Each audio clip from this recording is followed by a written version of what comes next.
Dear students, good morning. आज हम लोग ट्वेल्थ का जो हिस्ट्री पढ़ रहे हैं, मध्यकालीन भारत का पहला चैप्टर पढ़ेंगे।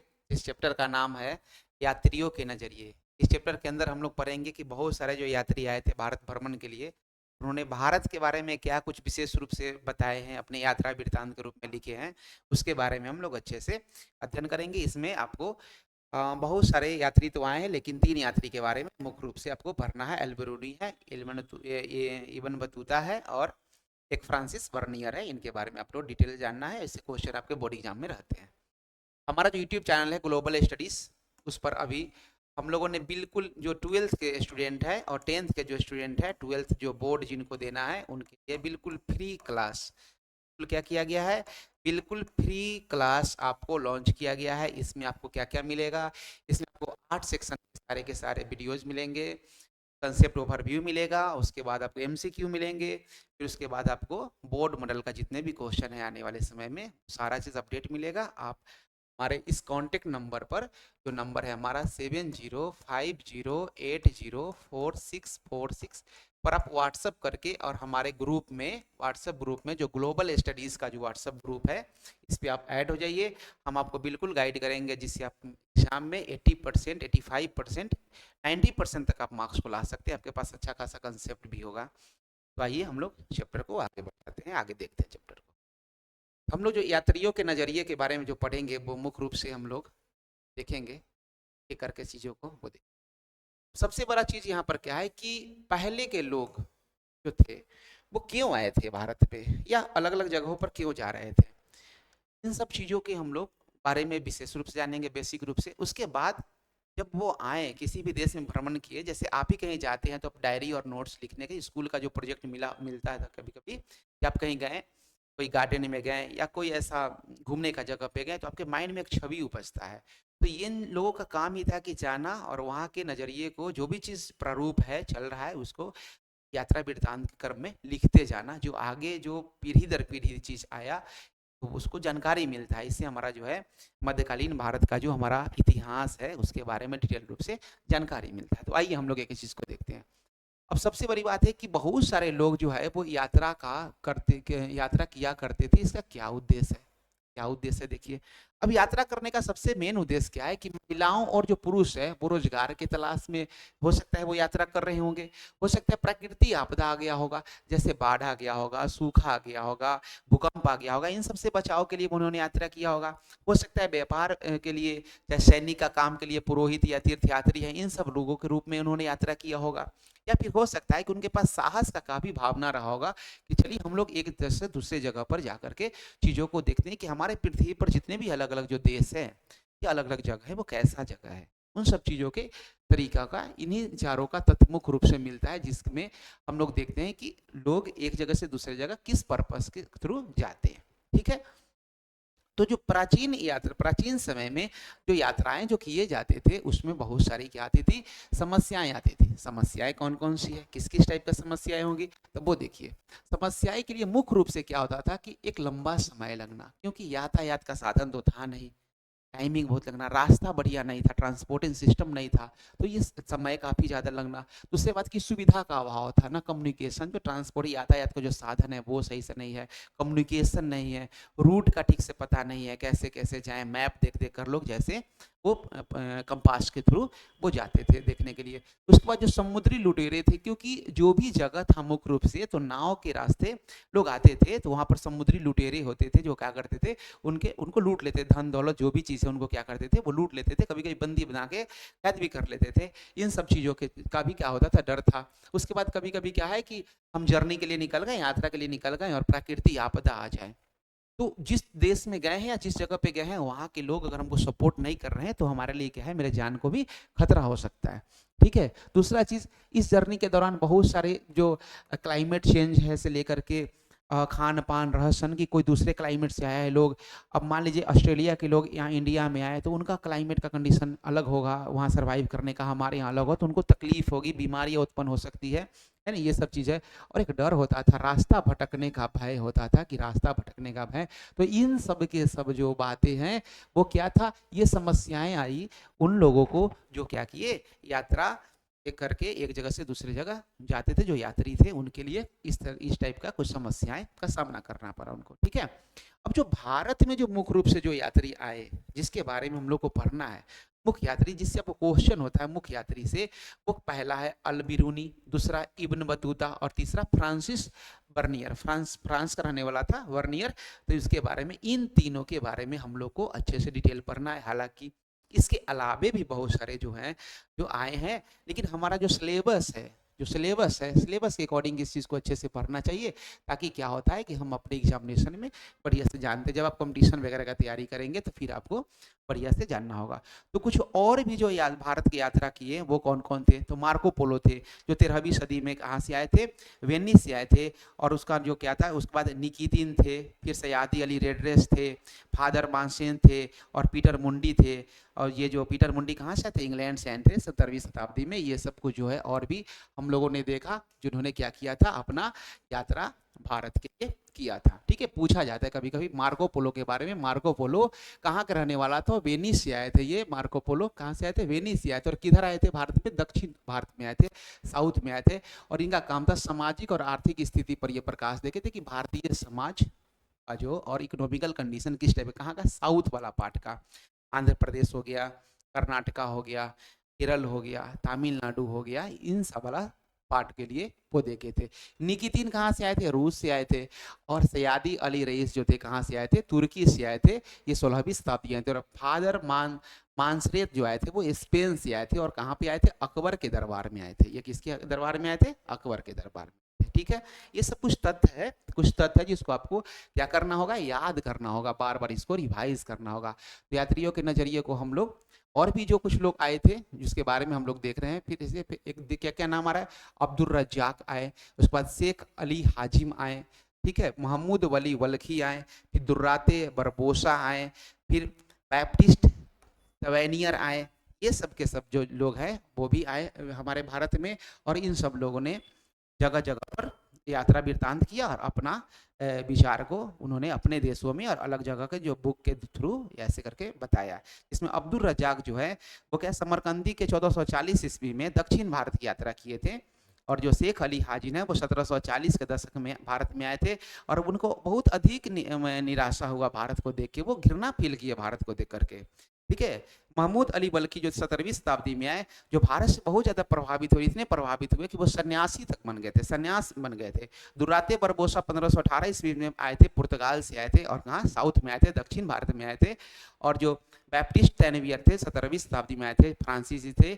ये क्या थे, जौहरी है, फ्रांस के रहने वाले क्या है, ये जौहरी है, जिसे कम से कम भारत की कितना बार यात्रा किए, 6 बार यात्रा की। इन्होंने कितना बार यात्रा की, 6 बार। ये पेशा से क्या थे, फ्रांसीसी जौहरी थे, फ्रांसीसी जौहरी थे। और पूछा जाता है कि सन्यासी कौन बन गए थे, सन्यासी कौन बने थे, सन्यासी बने थे महमूद वली वल्खी। भारत के लिए घृणित देश बताने का किन्होंने काम किया, शेख अली हाजिन इन्होंने किया। ठीक है, तो आइए जो हम लोग को मुख्य 3 जो यात्रा वृत्तांत जिन 3 लोगों के बारे में पढ़ना है, उसके बारे में हम लोग एक करके चीजों को समझते हैं, देखते हैं। आप लोग मन लगा के अच्छे से समझिए, इसको बढ़िया से देखते चलिए। अब हमारा जो बात है, जो पहला हम लोग जो यात्री है अल बिरूनी, उनके बारे में हम लोग चीजों को देखेंगे। ठीक है, आइए इसको देखते हैं।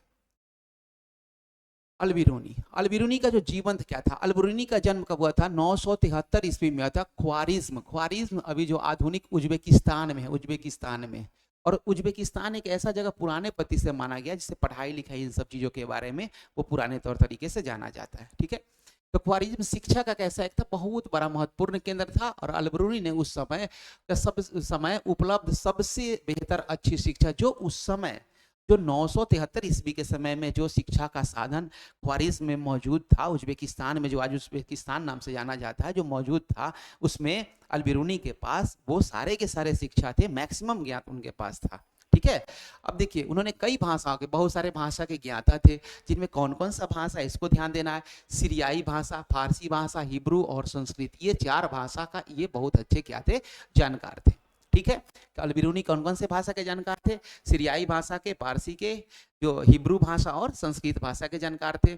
और उसके बाद यूनानी भाषा का जो जानकारी उनको नहीं था। किस भाषा का जानकारी नहीं था? यूनानी भाषा का जानकारी नहीं था।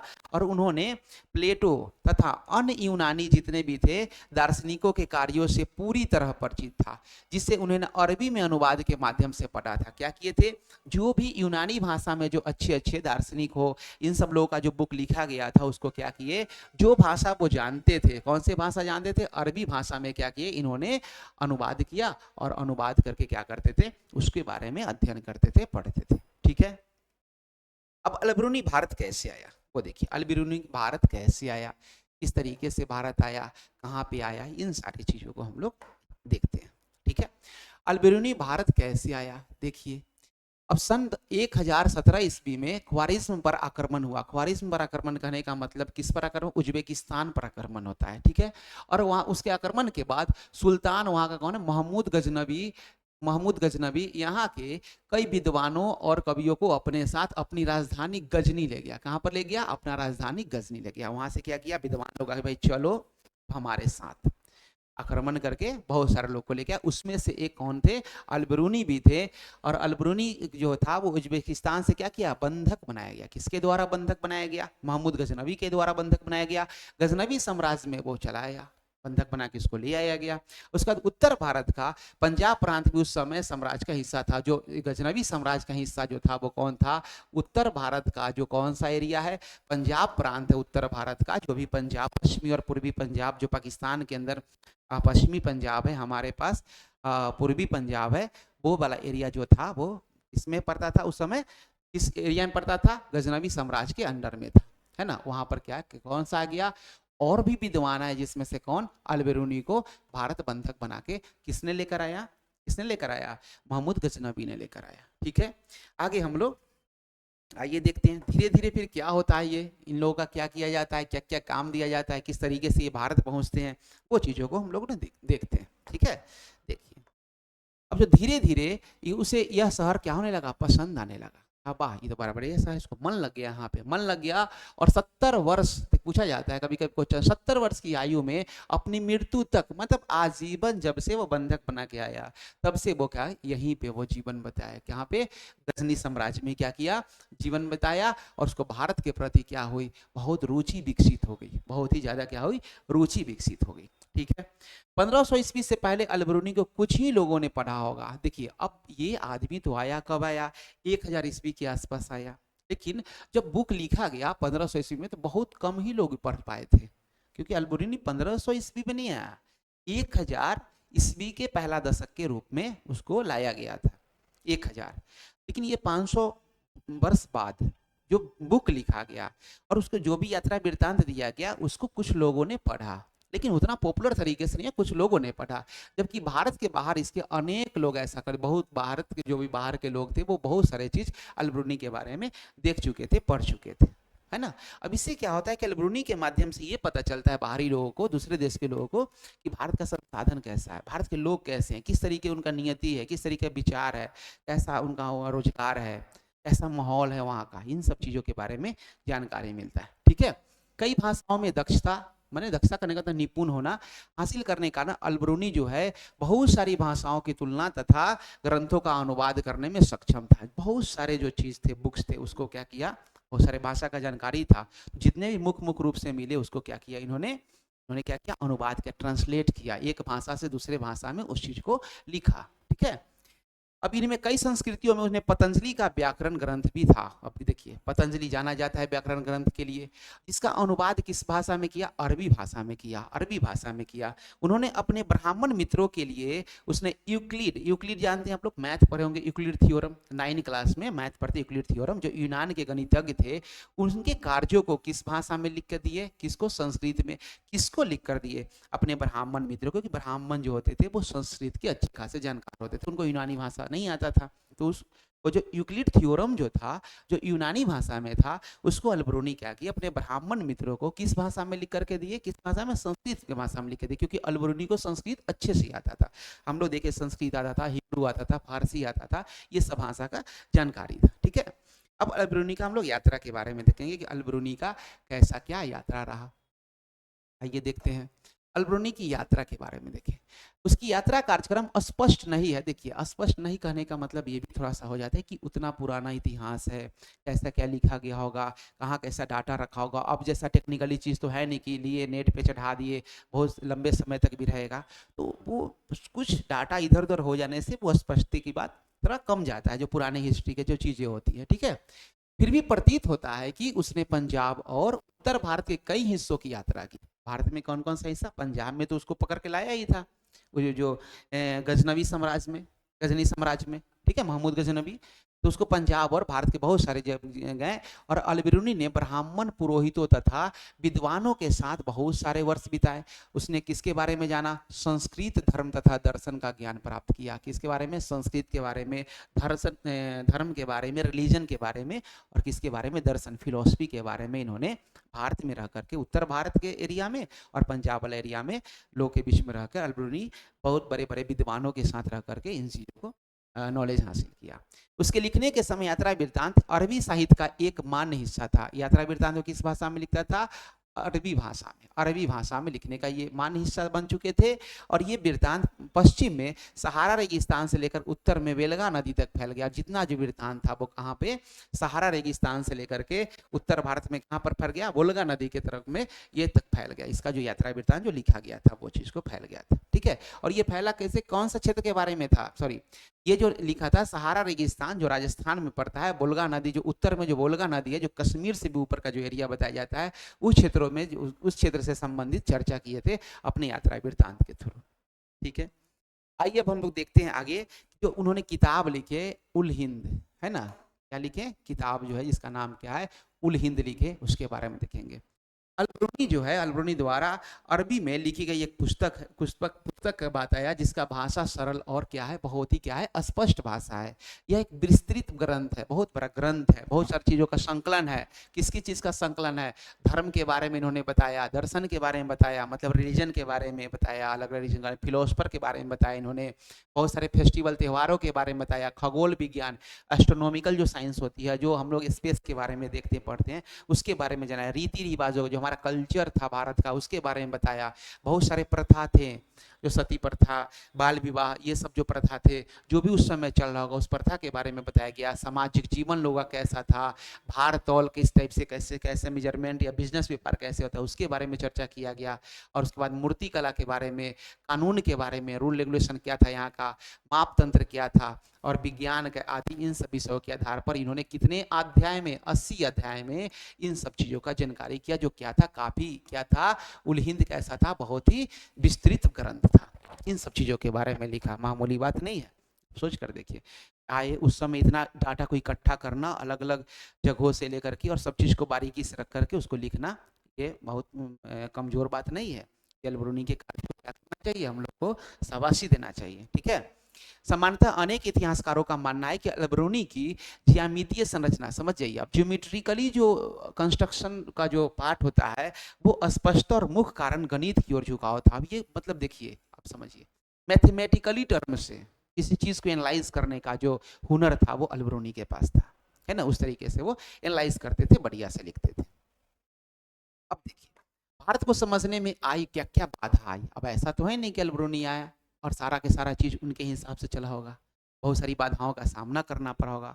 अलबरूनी अपने लिए जितने भी जो निर्धारित उद्देश्य थे उसमें निहित समस्याओं से बहुत परिचित था कि हमारा जो उद्देश्य है, जो लक्ष्य है, उसमें वो क्या क्या समस्या आ सकता है ना। ये सब चीज़ के लिए उन्होंने क्या किया, कितना बार ये भी चर्चा की है कि उनके अनुसार वो बहुत चीज़ क्या था जो कि समझने में क्या थे, बाधक थे, जो क्या क्या थे। जैसे देखिए, भाषा के टर्म में क्या किया, संस्कृत, अरबी, फारसी में इतनी भिन्न थी कि अनुवाद करना आसान नहीं था। ठीक है, जैसे भाषा में संस्कृत और अरबी फारसी में बहुत ज़्यादा फ्लक्चुएशन था भाषा को समझने में, उसको ट्रांसलेट करना उनके लिए टफ था, उसको भी उन्होंने किया। धार्मिक और प्रथागत भिन्नता भी थी। दूसरा, अभिमान भी था, है ना, अभिमान था। और इन सब चीज़ों को ध्यान में रखने वाली बात यह है कि इन समस्याओं की जानकारी होने पर भी अलबरूनी पूरी तरीके से ब्राह्मणों द्वारा रचित कृतियों पर आश्रित था।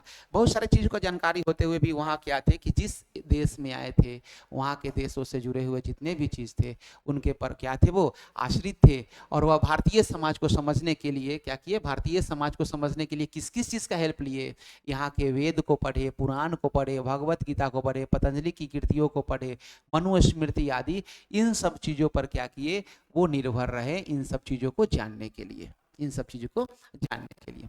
अलबरूनी संस्कृत के विषय में लिखता है कि संस्कृत के विषय में क्या बताते हैं, संस्कृत भाषा सीखना आसान नहीं है। देखिए संस्कृत भाषा कहा जाता है मदर ऑफ लैंग्वेज, संस्कृत को कहा जाता है ना। संस्कृत भाषा जो है वो सीखना आसान नहीं है, क्योंकि अरबी भाषा की तरह ही शब्दों और विभिन्नता लोकप्रिय तो दोनों में इस भाषा की पहुंच बहुत, जैसी जिस तरीके से अरबी भाषा टफ है वैसी क्या है, संस्कृत भाषा भी क्या है, टफ है, इसको सीखने में काफ़ी टफ है। ठीक है, विभिन्नता लोकप्रियता दोनों में क्या है, इस भाषा का एक जो पहुंच होता है वो क्या है, अलग टाइप का है। इन दोनों का जो व्याकरण खंड है ये सब चीज़।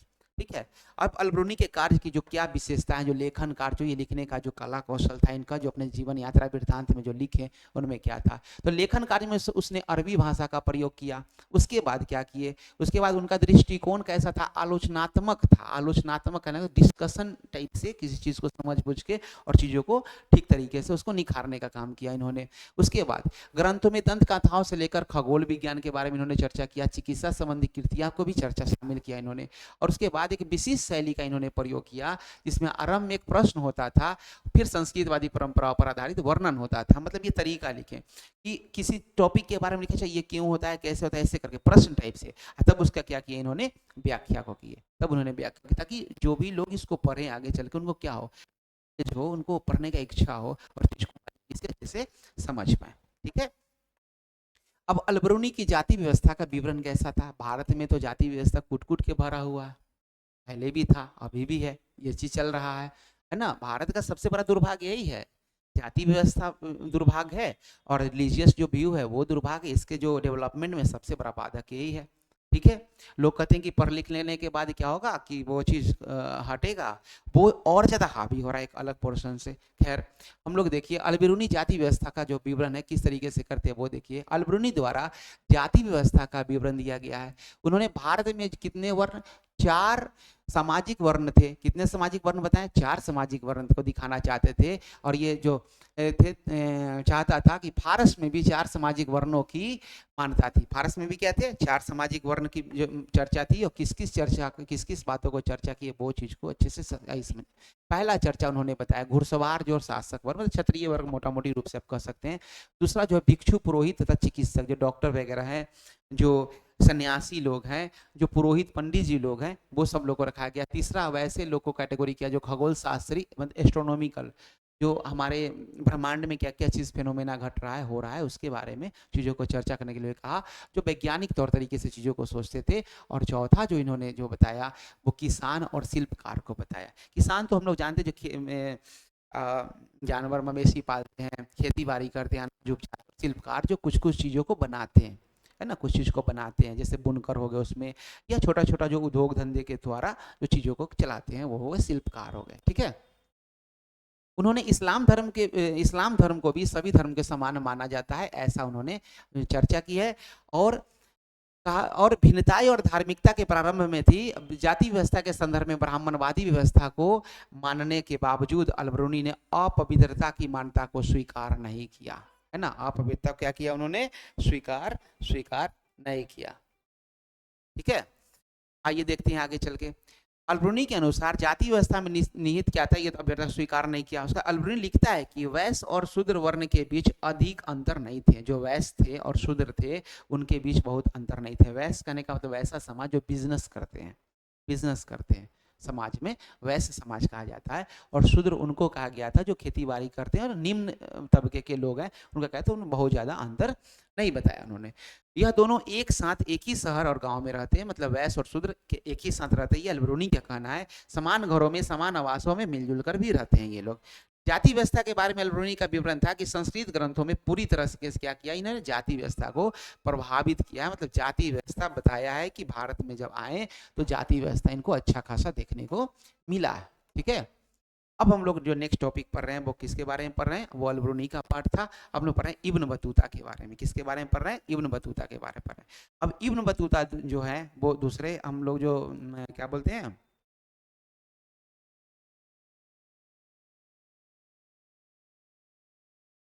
इब्न बतूता के बारे में हम लोग देखेंगे, इब्न बतूता का जीवन कैसा था, ये सब चीज़ इसके बारे में देखेंगे।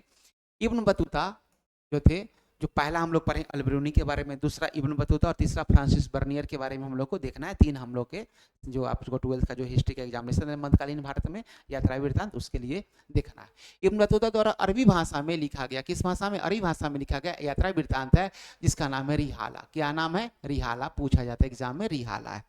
और ये क्या है, 14वीं शताब्दी में भारतीय उपमहाद्वीप के सामाजिक और सांस्कृतिक जीवन के विषय में बताया गया, जिससे बहुत ही ज्यादा क्या है, ये रोचक जानकारियां देता है। इनका जन्म कहाँ हुआ है इब्न बतूता का, तो इब्न बतूता का जो जन्म हुआ है वो तेजियर में, मोरक्को के रहने वाले थे। कहाँ के रहने वाले थे, मोरक्को के रहने वाले थे। वैसा जगह जहाँ इस्लामी कानून और सीरिया पर अपनी विशेषताओं के लिए जाना जाता है, ये प्रसिद्ध है ये चीज़। अपने परिवार की परंपरा के अनुसार इब्न बतूता को कम ही उम्र में, बहुत कम ही उम्र में साहित्य और शास्त्र रूढ़ का शिक्षा हासिल किए थे इब्न बतूता। बहुत ही कम एज में शास्त्र और जो साहित्य वगैरह इन सब चीज़ों के बारे में इनको जानकारी इनको हासिल हो गया था। और जो इब्न बतूता पुस्तकों के स्थान पर यात्राओं से अर्जित अनुभवों को, ये किताब पढ़ने से ज़्यादा सोचते थे कि हम घूमें, इधर देखें, देश दुनिया टहले और वहाँ से जाकर हम प्रैक्टिकल नॉलेज, आंखों देखा स्थिति को हम पता करें, उसे ज्ञान नॉलेज लें हम। ठीक है। अपनी श्रेणी के अन्य सदस्यों के विपरीत उनके और भी लोग जो साथ में रहते थे, जो वो पुस्तक के स्थान पर यात्राओं से अर्जित करने का अनुभव ज्ञान का अधिक महत्वपूर्ण देते थे। और बहुत सारे लोग क्या होते थे कि पुस्तक के द्वारा, इनके जो सदस्य थे, जो बहुत सारे लोग जो किताब को पढ़ के नॉलेज गेन करना चाहते थे, इनका कहना था कि नहीं, हम यात्रा करेंगे। और यात्रा करने का ये क्या थे, बहुत ही क्या थे, शौकिया थे, बहुत ही शौकिया थे, यात्रा करने के बहुत ही शौकिया थे। ठीक है। और ये देश दुनिया ऐसे बहुत ज़्यादा जगह पर क्या करते थे, ये घूमते थे। अब इब्न बतूता का यात्रा क्या क्या हुआ बताइए।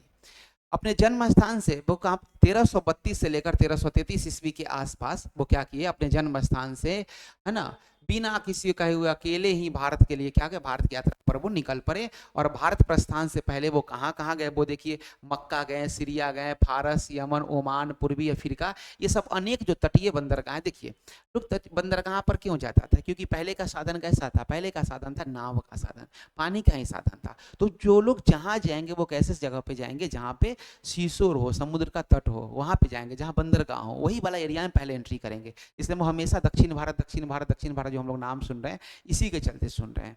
ठीक है। मध्य एशिया के रास्ते होकर इब्न बतूता 1333 ईस्वी के स्थल से कहाँ पहुंचे, सिंध पहुंचे, सिंध पहुंचे, सिंध।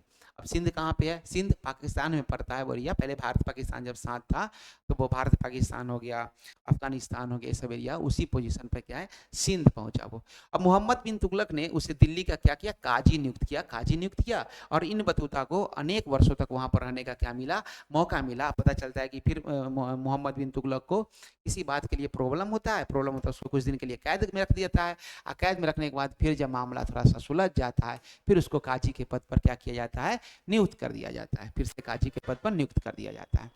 मोहम्मद बिन तुगलक ने 1342 ईस्वी में मंगोल शासक जो चीन के शासक है, जो चीन के पास है, मंगोल शासक के पास सुल्तान के दूत के रूप में किसको जाने का आदेश दिया, किसको जाने का आदेश दिया, किसको जाने का आदेश दिया, इसको इब्न बतूता को जाने का आदेश दिया। इब्न बतूता मालावर तट गया, फिर वहां से मालदीव गया, और फिर 18 महीने तक काजी के पद पर क्या किया, काजी के पद पर वहां पे रहा। मालदीव से श्रीलंका गया, फिर मालदीव से कहाँ गया, वो श्रीलंका गया, फिर मालावार, फिर मालदीव से वापस यात्रा की। इस दौरान बंगाल और असम भी, देखिए ये दो जो बात आता है, इस दौरान वो कहाँ कहाँ मूव किया, बंगाल और असम, मतलब उत्तर पूर्वी क्षेत्र में भी, भारत के उत्तर पूर्वी क्षेत्र में भी जाने का मौका मिला। ठीक है। और फिर वो सुमात्रा से चीनी बंदरगाह जैतून गया, पूरा एरिया बताया गया है। उन दिनों यात्रा करना आसान नहीं था, यात्रा करना क्या होता है, आसान नहीं था, है ना। और इब्न बतूता कई बार डाकुओं से घिर गए, समुद्री लुटेरे होते थे, डाकुओं से घिर गए। इसलिए क्या करते थे इब्न बतूता, अपने साथियों के साथ कारवां में चलते थे, कारवां मतलब झुंड में, टीम बना के चलते थे कि कोई तरह के डिस्टर्बेंस नहीं हो। ठीक है। इब्न बतूता एक ऐसा यात्री था, जिद्दी यात्री था। जब वह वापस गया तो स्थानीय शासकों के निर्देश पर उनकी जो कहानियां वृत्तांत थे उनको दर्ज किया गया, जो भी स्थानीय शासक थे जब वापस गया तो। और इब्न जुजाई को इब्न बतूता के स्मरण को लिखने का नियुक्त किया गया। इसमें जो इब्न बतूता जो बात बताते थे इन जगहों पर जो घूमने गया, उसके लिए क्या किया गया, आदमी को नियुक्त किया गया था कि जो भी बात ये बताते हैं उस यात्रा वृत्तांत को क्या करिए, मेंशन करिए और लिखिए, संकलन करिए, ताकि आने वाले भविष्य में या एक जगह के बारे में बहुत सारे जगह के लोग उसको अच्छे से जान सकें। ठीक है, आइए देखते हैं। इब्न बतूता को दो चीज बड़ा प्यारा लगा यहाँ पे, एक लगा नारियल, दूसरा लगा पान।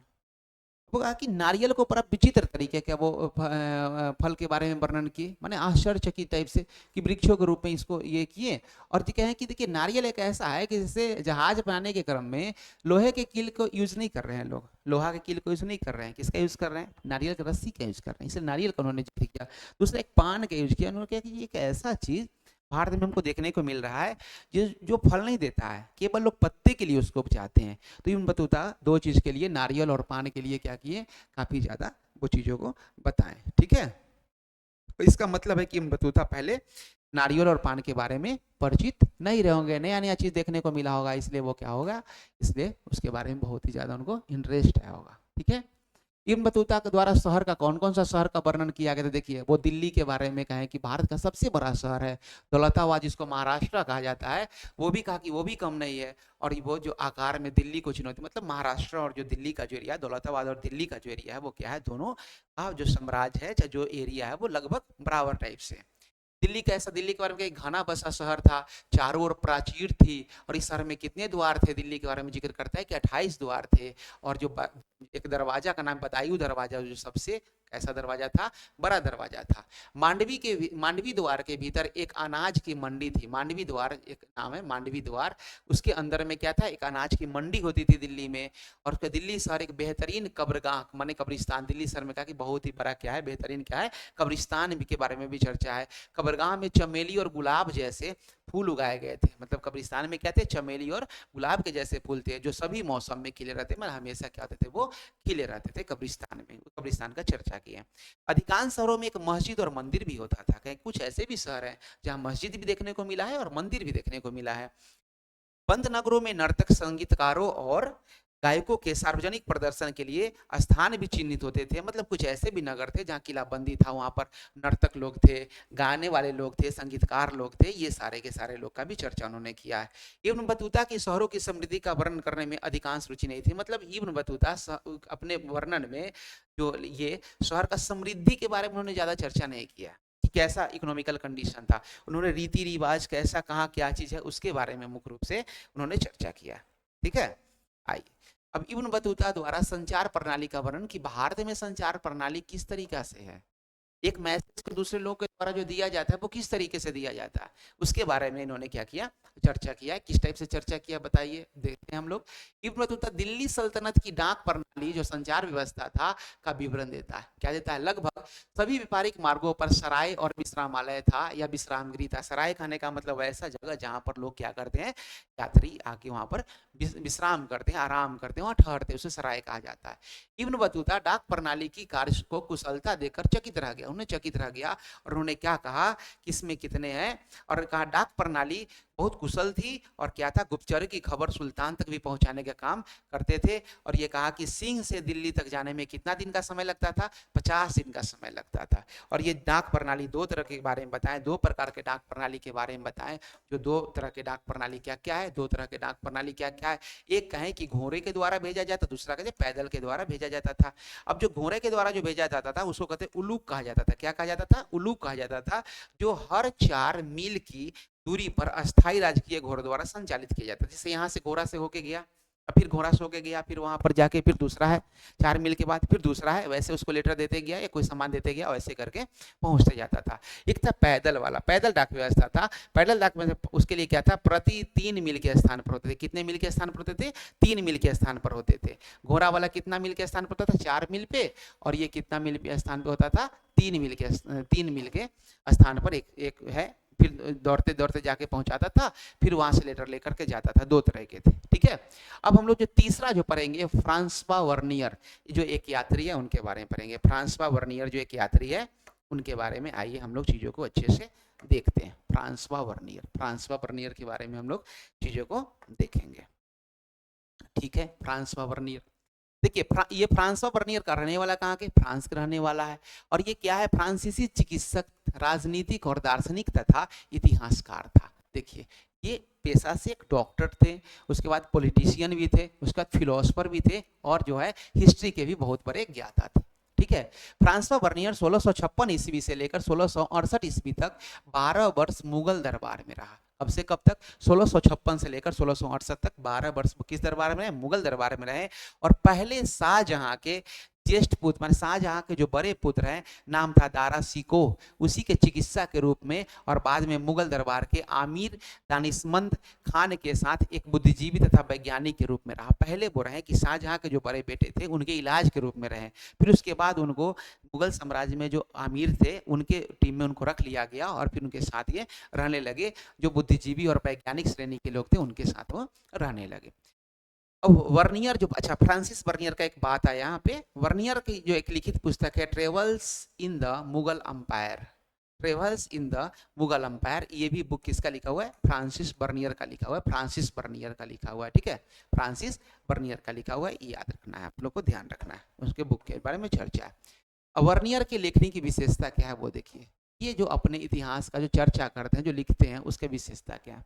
उसने अपनी प्रमुख कृतियों को फ्रांस के शासक लुई 14वें को समर्पित किया। जो उन्होंने जितना भी चीज लिखा वो फ्रांस के शासक जो उस समय के थे लुई 14वीं, उनको समर्पित किया। जैसे कोई बुक हम लोग लिखते हैं तो लिखते हैं माता पिता को समर्पित, बहुत सारे बुक आप लोग पढ़ते होंगे, ये चीज किसको डेडिकेट कर रहे हैं आप, तो उन्होंने डेडिकेट किया फ्रांस के शासक लुई 14वीं को, क्या किया है, डेडिकेट किया उन्होंने। प्रत्येक दृष्टांत में वर्नियर भारत की स्थिति को यूरोप से भिन्न, यूरोप से निम्न दिखाया है। मतलब यूरोप से वो क्या किया, निम्न दिखाते गया है भारत को, यूरोप से भारत का उतना स्थिति बढ़िया नहीं है, ऐसा कंपेरिजन करके लिखाया गया। वर्नियर के कार्य फ्रांस में, जो फ्रांस 1670 से लेकर 1671 ईस्वी में प्रकाशित हुए, जो भी वर्नियर जो काम किए वो 1500 ईस्वी में, लेकिन ये इस समय में क्या हुआ, फ्रांस में 1670-71 के आसपास में इनके सारे जो चीज थे उसको क्या किया गया, अच्छे से संकलन किया गया, और अगले 5 वर्षों के भीतर अंग्रेजी, डच, जापान तथा इतावली भाषा में इसको क्या किया गया, अनुवाद किया गया, ठीक है।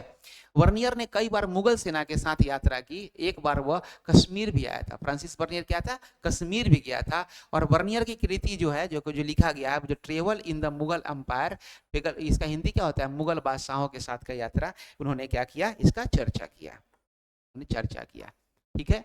आइए आगे देखते हैं आगे। मन लगा के पढ़ना है, बोर्ड एग्जाम में अच्छा रिजल्ट लाना है आप लोग के लिए। अभी टॉपिक आपको रिवीजन करा रहे हैं और फिर आपको एमसीक्यू और सब चीज देते रहेंगे, घबराइए नहीं, पढ़िए आराम से। वर्नियर द्वारा भूस्वामित्व का वर्णन, भूस्वामित्व का कैसे, किस प्रकार से वर्णन कि भारत में भूस्वामी कैसा रहा है। वर्नियर इस चीज के लिए बारे में ना भारत में नकारात्मक सोच बताया है लोगों को, क्योंकि यहाँ पर तो क्या था ना कि जमीन दिए, जमीन का स्वामित्व तो जो शासक होते थे वो होते थे, इस चीजों को लेकर के उन्होंने क्या किया है, इसके बारे में सही सोच नहीं बताया भारतीयों के प्रति। भूस्वामित्व के बारे में वर्नियर लिखता है कि यूरोप के विपरीत भारत में निजी भूस्वामी स्वामित्व का क्या है, अभाव था। मुगल सम्राट सारी भूमि का जो मालिक है कौन है, मुगल सम्राट होते थे, और अमीरों के बीच क्या करते थे, वो अमीरों के बीच भूमि को बांट देते थे। और अर्थव्यवस्था के लिए क्या था, उन्होंने बताया कि अर्थव्यवस्था के लिए, भारत की अर्थव्यवस्था के लिए क्या है, ये हानिकारक है। मतलब यूरोप में इस तरीके से नहीं था जो भारत में चल रहा था, ठीक है। राजकीय भूस्वामित्व के कारण खेती का या भूधारक अपने बच्चों को नहीं दे सकते थे। मतलब कि अगर वो उनके पास जमीन मिला हुआ है तो फिर अपने बच्चों को वो नहीं दे सकते थे जमीन, तो स्वामी है ही नहीं, मालिक है ही नहीं, तो अपने बच्चों को, आने वाले जनरेशन को कैसे देंगे, ठीक है। इसलिए वो भूमि में सुधार और निवेश में रुचि नहीं लेते थे। कि वो देखिए, अब जिसका फुल प्रॉपर्टी नहीं होगा वो क्या करेगा, वो उसके लिए उतना इंटरेस्ट दिखाएगा ही नहीं, वो बिल्कुल नहीं दिखाएगा, या सोचेगा जैसे काम निकलना वो निकले, ठीक है। इसलिए किसी चीज पर स्वामित्व होना जो होता है, फिर उसके डेवलपमेंट के बारे में अच्छे से सोचता है, जो चीज हम लोग नॉर्मल रूप में हम लोग चीज को देखते भी हैं, ठीक है। वर्नियर द्वारा भारतीय समाज का वर्णन, क्या भारतीय समाज के बारे में क्या लिखे, तो एक तो चीज हम लोग देख ही लिए, जमीन वाला मैटर, वो देख लिए, वो सामाजिक अंग ही एक तरह से आया। अब उसका सामाजिक अंग का वर्णन कैसा, वो देखिए। वर्णन लिखता है कि भारत के में मध्य वर्ग नहीं था, भारत की खेती अच्छी नहीं थी, कृषि योग्य भूमि का एक बड़ा हिस्सा कृषकों, श्रमिकों और के अभाव में कृषि विहीन है। टॉपिक सबको अच्छे से नोट डाउन करिएगा, लिखिएगा, एग्जाम में आएगा तो अच्छे से लिखिए, एकदम पॉइंट बाई पॉइंट लिखा हुआ आंसर।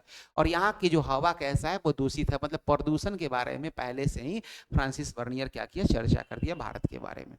वर्नियर चेतावनी देता है, किस चीज का चेतावनी देता है, यदि यूरोपीय शासकों ने मुगलों के अनुसरण किया तो यूरोप तबाह हो जाएगा। जिस तरीके से मुगल यहाँ काम कर रहे हैं और कर चुके हैं, अगर इसी को यूरोप में ले जाके काम करें ना, तो यूरोप क्या हो जाएगा, बर्बाद हो जाएगा, है ना। और हुआ भी आगे चल के, धीरे धीरे देखिए यूरोपीय आए और पूरा के पूरा जत्था को यहाँ पर भारत में धीरे धीरे उनको एंट्री मिलता गया और हमको अधिपत्य कर लिए। ठीक है, देखिए फ्रांसिस वर्नियर का बहुत दिन पहले क्या किया, जब मुगल सत्ता के क्रम में चल रहे थे, उसी समय यात्रा वृत्तांत में इस चीज को लिखे, क्योंकि ये बहुत ज्यादा क्या थे, एजुकेटेड लोग भी थे। वर्नियर भारत की अधिकांश समस्याओं की जड़ें निजी भूस्वामित्व के अभाव को मानता था। फ्रांसीसी दार्शनिक मॉन्टेस्क्यू ने अपने वृत्तांत का प्रयोग निरंकुशवाद के धारणा को विकसित करने में किया, कि ये कैसा, क्या किस चीज को विकसित कर रहा है, निरंकुशवाद को की धारणा को क्या कर रहा है, ये विकसित करने में काम किया जा रहा है। इसी आधार पर मार्क्स ने एशियाई उत्पादन पद्धति का सिद्धांत दिया, है ना। मार्क्स जो थे वो कैसे एशियाई पद्धति का सिद्धांत दिए। आश्चर्य की बात यह है कि एक भी सरकारी मुगल दस्तावेज यह इंगित नहीं करता है कि राज्य की भूमि का एकमात्र स्वामी, राज्य की भूमि का एकमात्र स्वामी है। मतलब मुगल दस्तावेज में ये मेंशन नहीं है कि राज्य की भूमि का जो इकलौता स्वामी है, ये मेंशन नहीं मिला। ठीक है, आइए थोड़ा सा और बाकी है, उसको अच्छे से हम लोग देख लेते हैं, है ना। फ्रांसिस वर्नियर द्वारा शिल्पकारों का वर्णन किया गया, जो शिल्पकार हैं। शिल्पकार के संदर्भ में वर्नियर लिखता है कि शिल्पकार मूल रूप से आलसी होता था। क्या होता था, आलसी होता था।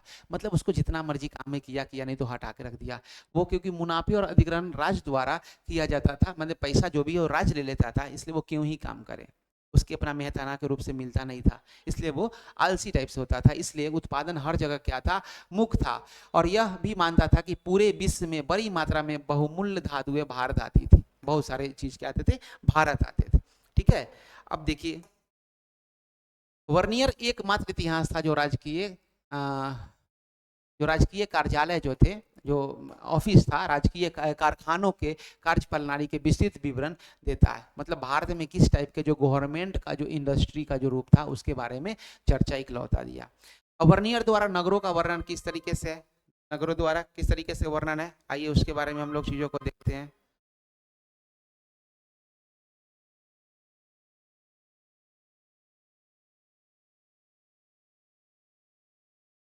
नगरों द्वारा किस तरीके से वर्णन है,